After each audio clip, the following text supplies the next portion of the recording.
Welcome to another episode of Between Two Dots, brought to you by Intention Media, where we interview guests and try to discover how to live an intentional life.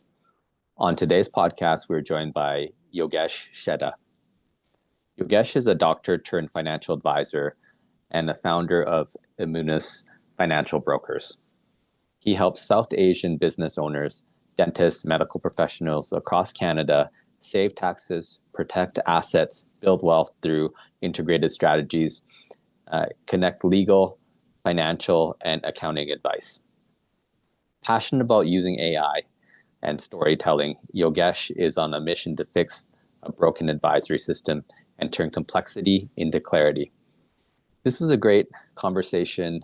I met Yogesh actually through LinkedIn, and it was really good just to hear his story and see some of the things that he's trying with the implementation of technology and the problems that he's solving. Please join me in welcoming Yogesh.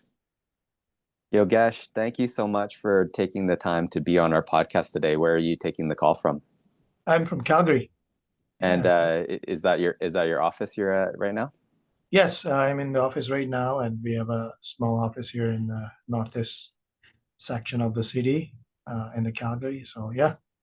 No, that's great. I mean, obviously, we are in generally the similar industry as it relates to financial services. But when we met, and I think initially we had connected over LinkedIn, and we Yes. met in person at your office. But I think you have a fascinating story, and it'd be great to kind of dive into that a little deeper.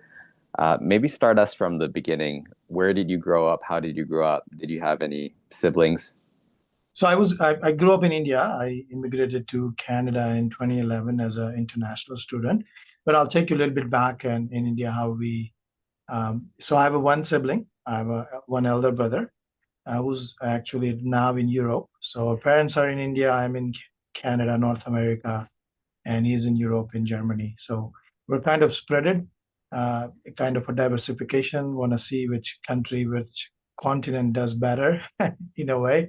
I'm just trying to use financial industry, diversification as a standard. But anyway, so grew while growing up in India. Life was not easy. We are a middle class family. My father worked in a diamond factory, and the conversations generally were around how to save more money. Your dinner talks would be revolve around money, but not in other way like we like to be, which is investments and building businesses and all that. It's a typical middle class story. But I've always wanted to do something better with my life, and when I got a chance to choose countries, and I chose Canada, and I landed in Canada in 2011. And going through school, what type of student were you? Oh, Were you a good student, or was it hard for you to pay attention? in my mind, I was a good student, but if you ask my teachers or my parents, no, I wasn't that bright student. You have to understand the education system in India is quite different than we see here in Canada. It's all merit based, and all you have to get the scores high. It's not about whether you really learn the topic. It's all about how much or how many marks you get in your paper. So it was based on the base essentially a marking system. So I wasn't bright per se, if you look at the getting highest grade in the class, but I was curious. I was talkative. I would ask questions. I would learn the concept, and for me that was enough. I never focus on getting more marks in particular subject. But yeah, being curious, and I think that's what landed me here, and that's what I'm doing these days to learn more and more possible in my life and in my business. And what part of India did you guys grow up in then? It's a west part of India called Gujarat. Most of the Gujarati people, like if you're from India, you might say the moment I say I'm from Gujarat, they might be thinking, okay, he must be a business owner. I am kind of a business owner. I run my own boutique firm. They say every Gujarati, the moment they start speaking, they wants to start a business. So, yeah. I What am kind of that kind of a descent, but yes, I'm here.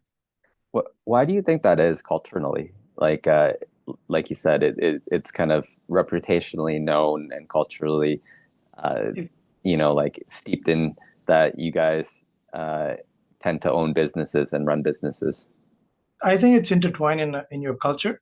Um, if you see most successful people in India right now, the most wealthy families are Gujaratis. If you look at the motel business in US, is predominantly owned by Patels. Patels are Gujarati. Um, Even if you here walk even in downtown and look at any Indian business owner, you will either find a Gujarati or Punjabi business owner. And again, if your friends are in business, if your relatives are in business, that's how you think eventually you wanna start a business. We think that we are hardworking people, especially from Gujarat or any part of the India, by the way, or any part of the world. People are hardworking, but the thinking is that if you want to work hard, why not to work for yourself? And that's what leads us to starting our own businesses. And Yeah, it's a herd mentality, right? If you see most of people doing the uh, thing, you might want to do it. And yeah, if you surround your people with similar mindset people, you generally learn. So I think I mean I'm just giving my version of the story, but I think that's what it is. yeah, That Gujarati could be a business owner too. Yeah. yeah. I remember reading a book years ago now, but I don't know if you've read it as well. But they made reference to Patels and specifically motel ownership. It's called Dando Investor. Uh, Yes, by Monish Pabrai. yeah, Great book. I actually listened to that book a few months ago on my Audible. Yeah, it's a good book, and he does talk about this. But he actually analyzed that business very well. Uh, if you listen to that book, yes, you're right. absolutely. So you grew up in a middle class family. You are in India. Your father works for a diamond mine. You're going through school, and what did you take in school? And did you what did you take after kind of?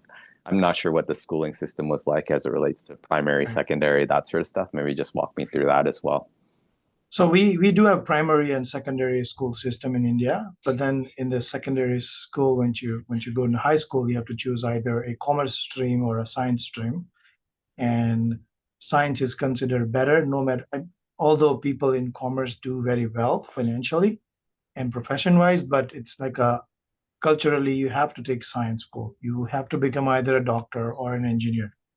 Um, I would say, if I go a little bit back in the history, I wasn't a bright student until I changed my school and I changed my peer group, and that everything changed afterwards. So, for example, until seventh standard, I was in a the school relatively not that bright school, but and I was surrounded by the similar kind of other students, and I wasn't doing very good by grades. But the moment I changed my school and I changed my that automatically changed my peers, and all of a sudden my grades got better, and I started focusing more on getting good grades and eventually enroll into science stream.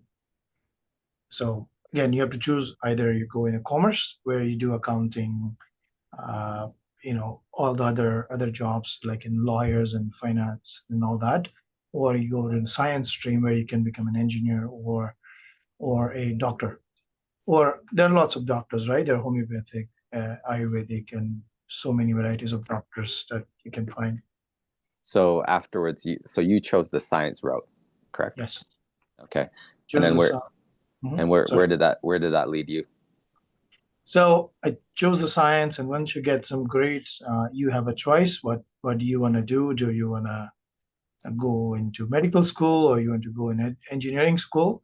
Now, I see system here is different. Students are giving most of the choice or autonomy on what they want to do. In our world, where I grew up, generally your elders, your brothers would advise you, all the brothers, that what you should be doing. We're not given the same tools. My father says, your brother is already in engineering school. Why don't you go to medical? And that's how I ended up in a medical school. It wasn't by choice or design that, okay, I want to be a doctor at one point in my life. But I did, because my father said, your brother is in engineering. I think you should go medical. So one of you will at least have a job. Right? Because in every second house, you'll find either an engineer or a doctor, uh, in India. So that led me into the health field. Like I said, I wasn't born or with a desire to become a doctor. It just choice given to me, and I took it, and I'm like, okay, whatever it is, you're naive, you don't know, you don't. I mean, you know what to do, but not with the career. You go with you do what's told to do. And so you're in med school on the path to becoming a doctor. And Right. did you enjoy it? Did you feel like that was your ultimate calling, or how was that experience for you? So while enrolling in medical school, I enjoyed that part, but then I realized that this is not something that I would do it for my life, like for all my life, right? And here come like third year in school, um, I decided that, okay, I'm gonna go out of the country, go abroad, and do something else. Because if I would have stayed in India, I might would have been still practicing medical. Going out of the country gave me another choice that you go to other country and then build your life from scratch. And that's how I ended up in Canada. But something happened back when I was in back I was in college in India. It was about 2007, 2008 time, which is just before the financial crisis. And everybody were investing in stocks. And I was like in second year in college. And I wanted to do the same thing. So I asked my dad for money. And he's like, okay, take this some amount of money. Never come back for more. If you lose it all, don't tell me. If you make a lot of money, I don't want to know. This is your trial money. You learn. I don't know, whatever you did, intentionally or unintentionally, he just gave me a money just to learn. And I think that sparked a curiosity in the financial industry. And I came here uh, because of that experience. I came to Canada and I wanted to do the same thing. But unfortunately, in Canada, when you lend, you don't have opportunities ready for you. You have to create your own path. That being said, I came here. I actually studied nursing to get my permanent residency. That's not what I wanted to do anyway. Good career. Nurses do very well. Not very well. They do okay. But that's not I wanted to do for my life. So the path was very simple. You do nursing to survive, to at least build your life, and then pivot when you find an opportunity. So plan was very simple. Get the permanent residency by working as a nurse. Once you get it, start your own businesses. And that's what happened in 2015. I got my permanent residencies, tried a few ventures, started a company, an export import company. We were importing uh, Android TV boxes from China and we would sell it to people here locally. It was doing well, but then we thought it may not be 100% legal way of doing the business. So that's why I shut it down. Because you could buy this Android TV box and you could sell it legally, but the software and all that wasn't legal. So the goal was to come up with something better. And and I was still working as a nurse. And one of my friend one day said, "Why don't you do insurance as a side job?" So you could do your nursing job during the daytime, and over the weekends you could do your insurance job. And I thought, oh yeah, why not? I'm here to make money. I'm here to do hard work. Why not to try that? I don't know whatever happened. I got my license, and the moment I sold my first policy, I realized that it has unlimited potential. Here I am, who wanted to work as much as possible, hungry for growth, and I found something. I made my plan. The moment I make enough or same or more amount of the money that I'm making in nursing, I will quit that. And luckily for me, within 8 months, we were able to do that. I was able to do that. I quit my job and started Immunis Financial Brokers Inc. And And and since then, yeah. that's quite the journey. I think just stepping back a little bit as it relates to the decision to go abroad. You mentioned that your brother went to Germany and you went to Canada. What what countries were you guys considering in the first place, and what made you ultimately pick Canada over the other opportunities that you had in front of you? So I was considering essentially three countries, uh, either New Zealand or Canada or Germany. The problem that I found with Germany was the language. Language is the biggest barrier because in Germany, if you're in a health field, even for study, you have to have a great grip. You have to have a great skills, or you should be fluent in German language. And for us, we speak different language, two different language already in India. Third one that we learn in school is English, and now learning a fourth language, German language, was very tough because maybe in engineering you could survive without not knowing German language, but when you're in a health field, it's a more of a communication kind of a field. You need to know German language, so that was a no-no, even though there was good support out there. Then came Germany or Canada. I chose Canada because at that time, I would say the Canada was trending. People were saying that Canada is very opportunistic country, pathway to become permanent or go further very easier. And I had few friends that I knew from my college. They were already here in Canada, so that led me to choose Canada.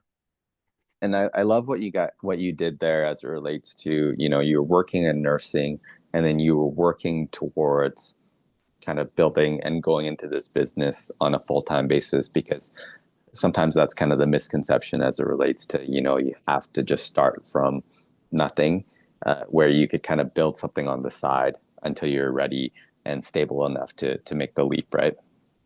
That's right. You always want to have a plan in place.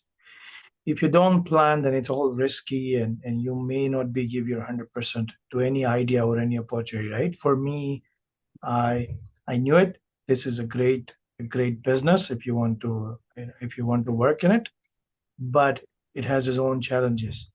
Lucky for me, I built a plan that okay, if I work 8 hours a day, I still have so much of time on the on my calendar that I can work towards other businesses. So same thing, spend 8 hours on the work, which is working nursing job, and then spend another 8 hours on the business, which is insurance business, and then sleep about 8 hours. Simple as that. You just try to use your time, plan it very well.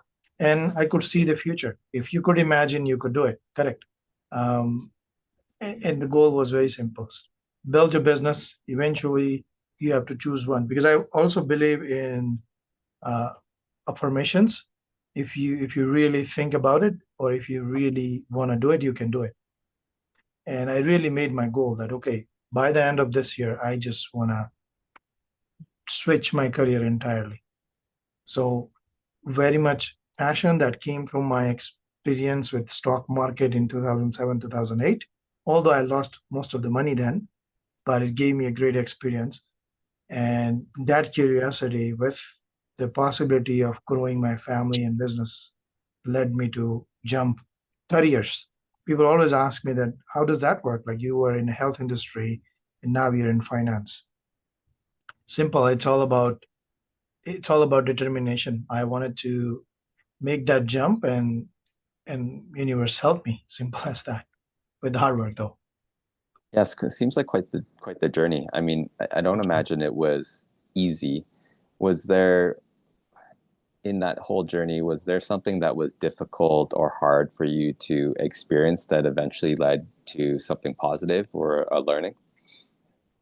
Uh, Actually, it was quite hard in the beginning because remember, you come to Canada. You First of all, the language is different. Uh, you don't know anybody. Like I had few friends, and then you are in the business which requires you to go in front of a large number of people and trying to communicate or trying to offer your services. So language was the barrier, the natural market or connections was a barrier. So lots of hard work. At the same time, we had our firstborn, our daughter, first daughter. So running the family, uh, making sure that making sure that you're finding new clients all the time. So it's hard. It's really hard to make that jump.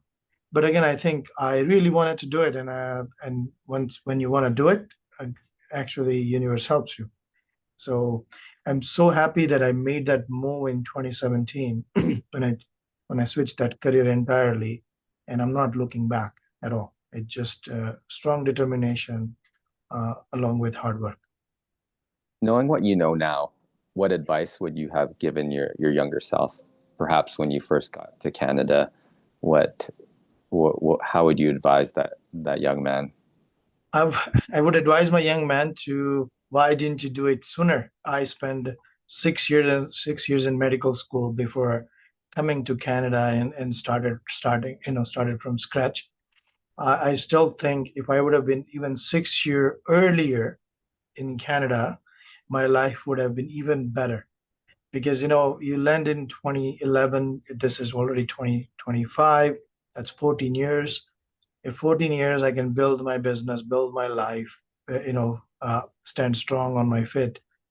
6 more years is just more compounding growth. I wish I should have made this move sooner. But hey, I'm here and I'm doing very well. My family is doing very well. We have grown from 2 to 4 people now. I have parents that come more often here. So sometimes we're six, sometimes we're four. So life is great. I think if you if you wanna if you desire to do something better in your life, you should just do it, not wait for the right opportunity or right time. Because once you do it, you find new ways, you find more opportunities. You meet people along the way, like me and you met, right? So, and then everything starts, start falling into places. So Yeah, I think one quick advice is act sooner. I think that'd be kind of similar to how I advise myself as it relates to taking more risks early on, because you talk about the lifestyle changes that take place when you're two or a couple. That's different when you have family four and kids and that sort of stuff, right? Your risk profile changes, right? Absolutely. Your priority changes, your value would change, your life changes upside down. But with a good plan, I think you can do it, right? So yeah, it was good. Good move for both of us, I guess. Yeah. As you're aware, it's highly competitive. There's a lot of options out there for potential clients and that sort of stuff. Like how do you go about standing out and differentiating yourself and your services? So I always believe that you should know your subject matter. You should be knowing everything that's in your world, which is in your business. So self-education, working on your knowledge base. Once you build the skills, that it builds your confidence. And once you're confident enough, you now need to tell people out there, which is marketing. So we do focus heavily on marketing these days. We have quite a few of social media channels where we spread knowledge and and provide 120% value than client is expecting, or even 150%. That means provide way more value than they're expecting from us. And once you do better than expected of, the client will come, the introductions, the referrals will follow. So build a knowledge base, offer more than ask for, and essentially multiply the clients. Build client over the client. That means if you do better job, maybe one client bring you five more clients, and that's the better way of building the business. It seems like you have a lot going on as it relates to the business, family at home. What are some of your non-negotiables or your wellness regime in order to make sure that you're showing up as your best self? So, in the beginning of my career, there was no work-life balance at all. You would work extended hours, you would work weekends, you would work late hours, you do whatever you need to do. And I was able to communicate that with my family, especially my wife. I said, look, we're starting a business. The larger the market share I capture, the lesser I have to work in later in my life or our life. And if you just give me some time or understand the priority here, because whenever you start a business, if you capture a larger client, that generally compounds, and then the network effect kicks in, right? Um, at the time, there was no work-life balance, but these days I try and make sure that I at least have my weekends are fully booked for kids. I would try to keep my business life totally separate from my family life. And kids now kind of know the expectations that during the weekdays dad may be busy, but over the weekend he's ours. And again, I'm there always. I'm there to drop off them to the schools, and I'm there at the bedtime for stories or even homework. But keeping that separation allows me to focus on my business during the business hours, and family during the family hours. And beauty about this business that you have a freedom to do whatever you want to do. But I found that if you have a schedule, that and if you train your mind such a way that when the weekend is there, you're not thinking about business at all. And that just helps me. I mean, it gives my brain a power not to think about it at all business now or the weekend, and focus on the family. Yes. And That's I think if you teach people around you about business, so right now my 9-year old, I'm trying to teach her everything about business, and she now kind of knows what's required to run a business. So that's my goal now, to bring her more and more, teach her new ideas, even teach her investing in stock market. She's little young for that, but I just want to give her some exposure, and we're working on it. no, that's cool. I think that's important as it relates to just allowing your kids and teaching them as it relates to kind of what you do, or life skills that it would be great to, if you had the opportunity to learn that earlier on, it would be kind of game changing, right? That's true. And also what you said as it relates to staying present and having those blocks of time for family and business. I think that is quite simple as it relates to a concept, but sometimes challenging to uh, achieve fully, right? Because Yep. inevitably there's the phone that sometimes becomes a distraction and bleeds into from business to life and home, right? Yes, it does. But once you make it a process, then slowly by slowly your clients also realize that your wish is always available during the weekdays, and we can reach out to him anytime we want. During the weekends, that's his time. So I used to have a challenge in early in my career, that clients would call you over the weekends or later during the day. These days, frankly, I might get one call a month over the weekend, which is great. So again, you have to train yourself for sure, and then your clients know what's expected from you, right? We Yeah. are we are there to provide support them 24 hours a day if they need to, right? But luckily in my business, there is nothing that is like a 911 emergency. Yeah. Kind of the break the glass in case of emergency, but like you Yeah. said, it's just establishing those boundaries though, right? And Yes. yeah, And setting up those communication channel, I have told all my clients that I will not answer your call if I'm in a meeting or I'm not available, but text me. Once you text me, you will get a response. And I think they love that part where they know exactly, if I'm not reachable, they have to text me, and once they text me, I'm gonna get back to them. So it's a win-win situation. It also allows me to plan my day, because you get calls and texts and emails all the time, right? So I try to prioritize my day. I try to structure my day, where we would respond. I would respond at certain times for certain types of communication, and always trying to find that work-life balance. I guess just given how the world has shifted and technology and social media platforms and content creation, inevitably you've had to become the face of the brand and the business per se. How was that process for you? Was an easy adjustment? Maybe talk a little bit about that and what's required of you as a result. Right. So I am the person who never, ever, ever set foot on a stage or in front of a camera. I'm a camera shy. I can do very well when there's a one-on-one conversation. Even this recording this podcast was tough for me.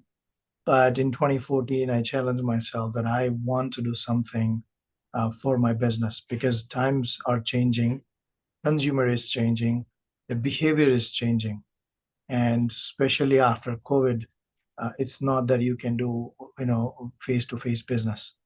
And I wanted to expand my business, frankly speaking. I don't want it to be limited to Calgary.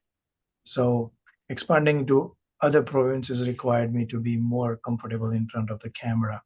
So in 2024, we started, or I challenged myself that I want to get in front of the camera. I'm going to build some video content. And I actually did it. I found people and they helped me create some videos and then I ran with it. Now we have social media channels that's focus on a specific types of marketing. We have content marketing, we have video marketing, we have ebooks, we have lead generations. I'm also excited to share that I've just launched one more channel on social media, especially on Instagram, called Finance with Yogi AI, where now we're going to use the technology, especially artificial intelligence, and build the content that is generated by AI. Now I know it's a little bit skeptical right now that why would you use an AI? I still have my personal channel where I'm posting my own videos, but that somehow it's had a limitation. I can't push out 20 videos a week or a month. It takes a lot of time to create content, scripting and shooting and then editing and then posting. It's a lot of time. Yes, you have to work on the business, but work in the business is also required to pay for everything else, right? So I realized that there's something limiting. I can't just be on. I'm not a content creator or influencer. I'm still running a business. It's just that I have to do content creation for my business, but that's not my real business. Business is running and helping business owners and families save taxes, right? So now we're launching another channel. We're going to use the AI a lot. So our AI avatar, my AI avatar, gonna speak everything about finances. That's gonna target a general population, a larger audience that is generally about teaching people about finances, wealth management, tax planning, wealth preservation, wealth transfer, and everything about finance, good habits, psychology.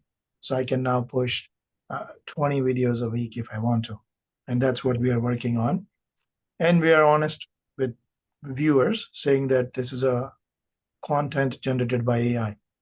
But if you need information, good information, still me creating the content, but not me really recording myself, people gonna come because they need information. End of the day, it's all about value. If my AI channel provides value, people will follow. So something new is coming soon. It's called Yeah, Finance with Yogi AI. So let's just see.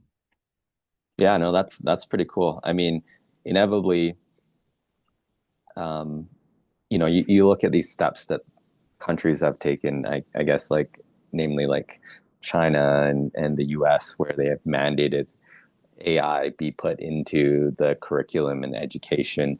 Inevitably, if you are not experimenting, utilizing, learning, growing as it relates to artificial intelligence and machine learning, you're going to be at a detriment, and it's accelerating really quickly. So, the tools are there. I had one friend. She has a marketing business, and um, the technology has finally caught up as it relates to how she's able to grow and scale her business, and it's utilizing an AI GPT model. So it's pretty interesting to see how that's evolved. Good. If you're not going to use AI as a professional, it's going to one day replace you. Why not to use that to your advantage, augment your practice, improve your business, and make an AI as one of the offering? That's our goal, right? End of the day, I'm right, like my team right now is using AI on lots of aspects like content creation, automation, even answering financial questions. You can feed in the books to your AI agents, and essentially, or I can use that AI agent for my use as well. Like if there's a question that I want to refer or get an answer to, I can just ask my AI. It's going to give me a response that I want to hear based on the information that is out there. And it just helps you to, I would say, analyze data too quickly and bring up, come up with a better solution.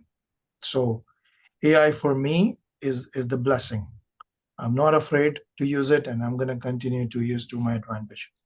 And the work that used to take hours and hours in the past, I would say even 3 years ago, now it takes less than 10 minutes. So you are actually able to spend more time with your clients um, rather than generating some, working on some ideas or content. So AI is actually a blessing for us and for our business. It's so interesting as it relates to, like you said, I think the delivery and automation and potentially content creation and that all can be augmented as you described. But just given financial services is such a high touch, like personal business, I think ultimately people outside of self-service and other options like that, do it yourself, there if they have engaged an advisor, they that will still never be replaced. But perhaps That's I'm right. wrong, right? So No, so yeah, value of personal advice, which is you connecting with the client on a personal level. So what happens here? You will never see a client making a huge decision just based off any AI output or any robo advisor. They still need somebody to help make those decisions. Make sense? So if I'm using AI to help me help my client make better decision, that's the way about it. It's not replacing. Like you cannot. So we are in a corporate life insurance business. People, end of the day, everybody knows everything. Information is just one click away for most of us, and so information is out there. What's the problem is an implementation. That means, yes, I know I should be exercising every day, but I'm not. If you look at the most of the population, they are not exercising. Everybody knows they should be eating healthy, sleeping more than 8 hours, or investing for long term diversification. But in your world as well, you must be seeing a lot of people don't follow those advice. The problem is implementation, and I don't think so. The AI is still there because psychologically humans would feel better to learn or follow advice from other human, maybe, right? So it's not going to be replaced. But if I use AI, then I may be replacing other advisors who are not using AI because I'm better equipped, I'm more updated, and I can deliver the results faster. And time is also a money, correct? So if you save help, if you help people save time, you're actually helping them save money as well. So that's my motto. That try to use AI or anything out there, because you can't expect to remember anybody in an entire tax act. But I can get that reference, just by clicking few buttons and it's right there. yeah, Yeah. absolutely. Awesome. This episode is brought to you by Bloom Benefits Group. Bloom Benefits is disrupting employee benefits by rethinking the status quo. They provide exceptional customer service while saving you money. Bloom offers group benefits and retirement products, health and wellness accounts, executive benefits, life insurance, and disability and critical illness. Available to companies across Canada, Bloom helps clients save money without interrupting current plans. Check them out at bluebenefits.ca. Young professionals, families, and entrepreneurs. What makes Zelos Investment Counsel different? Our independence, client focus, and access. Zelos Investment Counsel is independent from banks and brokerages, which ensures clients' best interests are served without corporate conflicts. We are fiduciary portfolio managers with a duty to clients that doesn't exist in the brokerage model. At Zelos Investment Counsel, we exist to care for our clients, and every day we strive to help our clients reach their goals. We provide our clients with access to institutional investment managers and sector specialists through our proprietary investment structure. For more information, book your no-obligation meeting today at zelosglobal.com. That's www.zelosglobal.com. Attention all car owners. Is the winter weather turning your beloved ride into a rusty relic? Fear not, because we've got the solution you've been dreaming of: Crown Rust Protection. Picture this: your car defying the elements, standing strong against rust like a knight in shining armor. Crown Rust Protection is not just a shield, it's an investment in the longevity and resale value of your vehicle. Don't let rust take the wheel. Book your Crown Rust Protection treatment today and let your car embrace its inner superhero. Call now at 403-291-1951 or book your appointment at www.krown.com. Our skilled technicians are ready to give your car the VIP treatment it deserves. Crown Rust Protection, because your car deserves to age like fine wine, not rusty vinegar. Today's episode is brought to you by Motive, a leading venture builder with over a decade of experience helping corporates and startups build, launch, and scale successful business ventures. Whether you're looking to innovate your business model, develop a game-changing product, or craft a winning go-to-market strategy, Motive is with you every step of the way. Their proven venture building process and technologies help reduce risks and accelerate time to market. Innovation is everywhere. Let's harness it together. Visit motive.digital to learn more. That's Motive spelled M-O-T-I-V. What scares you? You know what? I think vesting potential scares me.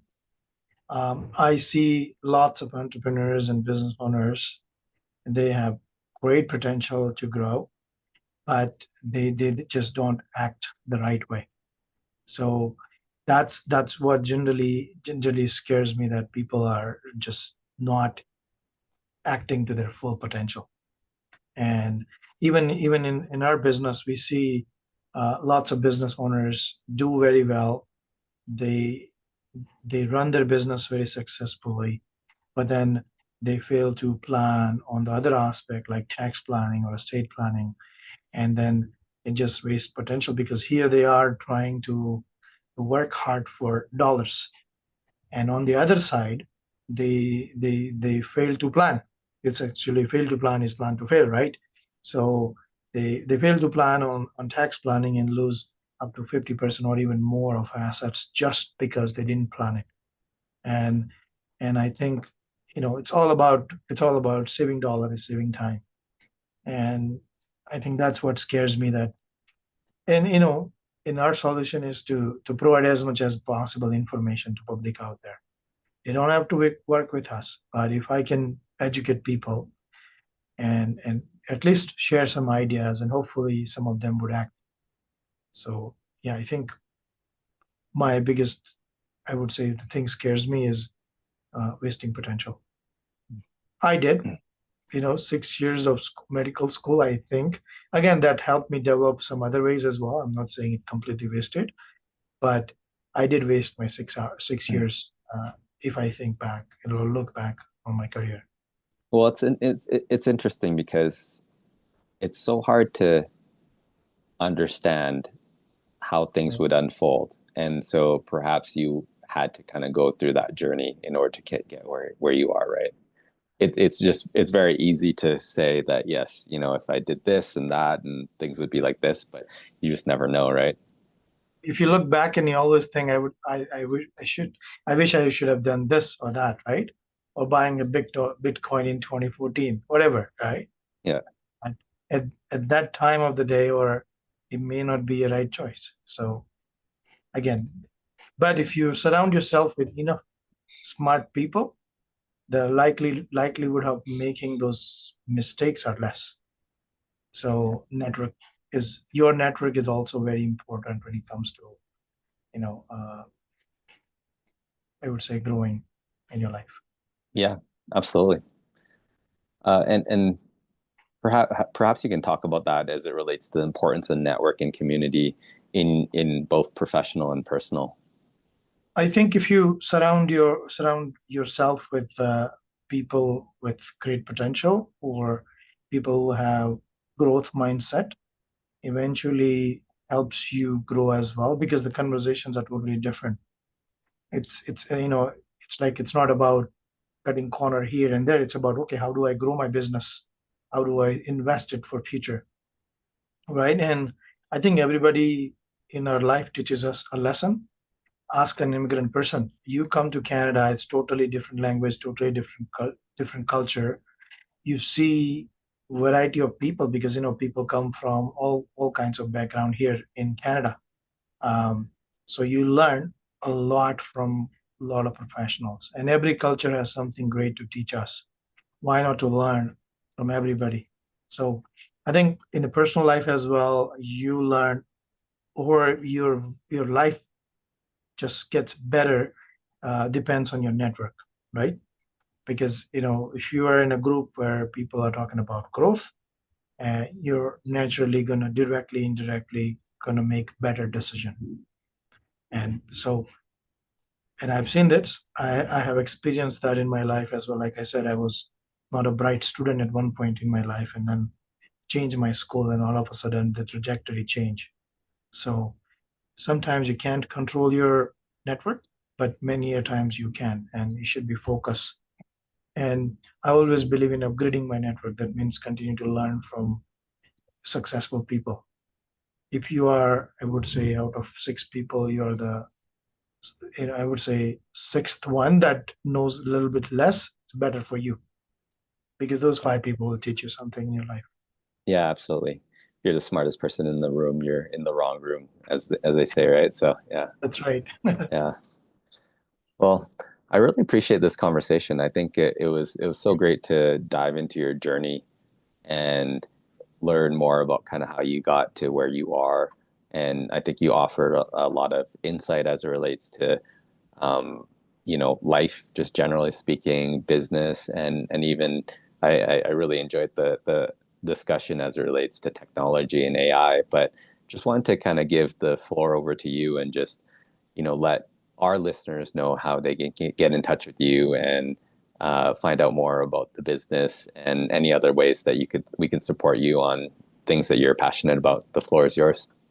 First of all, thank you very much for having me and giving me this opportunity to be on your podcast.